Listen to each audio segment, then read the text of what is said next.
Inside PressBox is presented by Friedmont Mortgage. Don't make a 30-year mistake by choosing the wrong lender. Go to Friedmont.com now for all of your mortgage needs.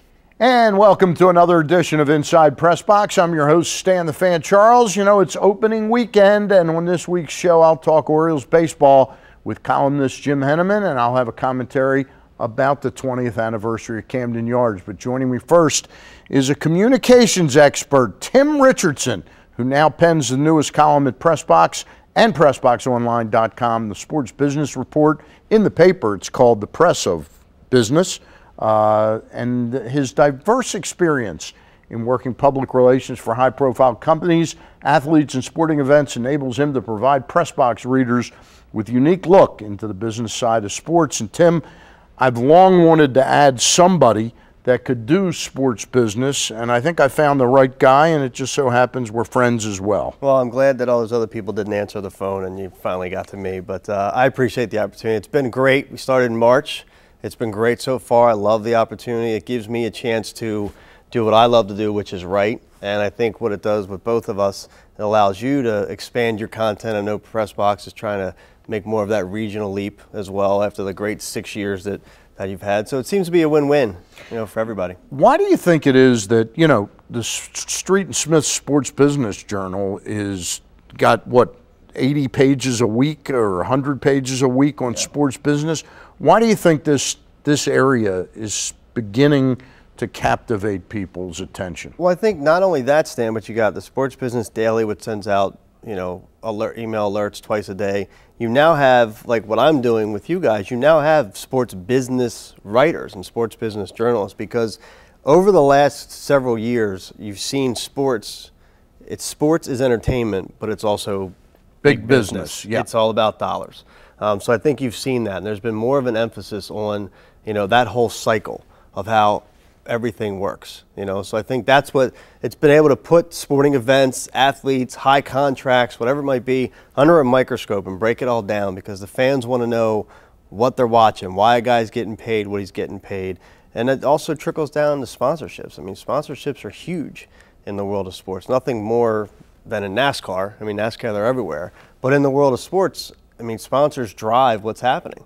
So I think people want to know the nuts and bolts of what's going on. So some of the first things you've done in the first month you've been with us, you've written about Under Armour and the equipment that they've highlighted at the NFL Combine. Then you came back and did something on the saving of, is it Cardinal Gibbons? Yep, Cardinal Gibbons. St. Agnes actually bought the property that used to be the home of Cardinal Gibbons. And when Cardinal Gibbons closed, there was a lot of controversy, not only from the reason why the school was closing, but what was going to happen to the field. Yep. That was, at the time, it was Babe Ruth's original field. It was where he learned how to play under Father Matthias, and it was the field exactly where he played. You know, it was Babe Ruth Field. So not only was an institution closing, but also there was the opportunity that a piece of not only Baltimore history, but baseball history was going to disappear as well. But St. Agnes stepped up to the plate, pun intended there, and they're going to work with the Cal Ripken Senior Foundation and actually revitalize that field, which is important. Babe Ruth is easily the biggest icon, the first biggest icon in sports. Sure. So the fact that he's from Baltimore, you know, he might have been a Yankee, but we'll always have first rights to him. But so it's also got a commerce important. involved to it as well.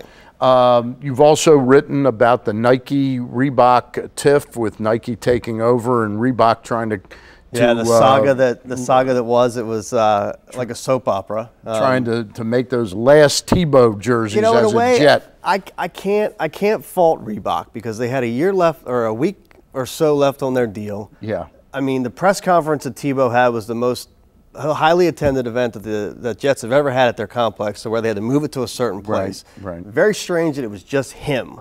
There was nobody else around.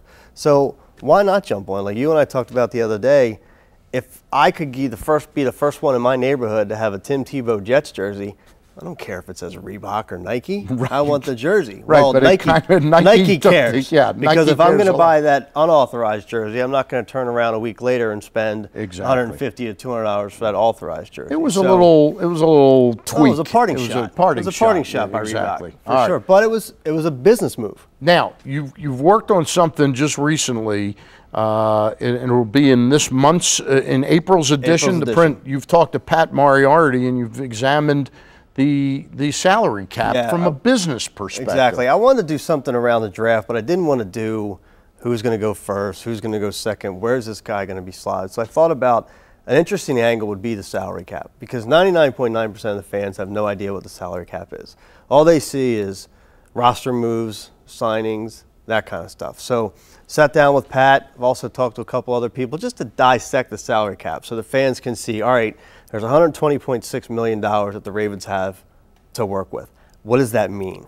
How does that allow you to keep players or restructure contracts or do what you want to do? So I'm hoping it's going to give fans a little bit of an insight as to the business side of the NFL. It's like the salary cap for dummies, a little bit. I'm going to hopefully write it a little higher than that, but it'll be somewhere around that to where you can. I mean that fondly. I mean so people will understand it a little bit better. Yeah, break it down so the average fan can get a better appreciation as to why there is such a business side of keeping players and having to let players go. All right. It's Tim Richardson. He writes for PressBox, the monthly newspaper, and it's called The Press of Business. And then online, it's the PressBox Sports Business Report, brought to you by our friends at Natty Boh. Natty Boh Gear. Natty Boh Gear, and we'll give them a little plug. Tim, welcome aboard, and looking forward to working with you. Thank you for coming in, and congratulations on the birth of your first daughter. Thank you very much. When Inside PressBox return, we'll be joined by another PressBox columnist, Jim Henneman. We'll talk Orioles baseball, so stay tuned. Maroon PR is the leading sports and entertainment PR and marketing firm in the nation. They're a full-service firm that can handle all of your public relations, branding, and marketing needs. Visit maroonpr.com to learn more.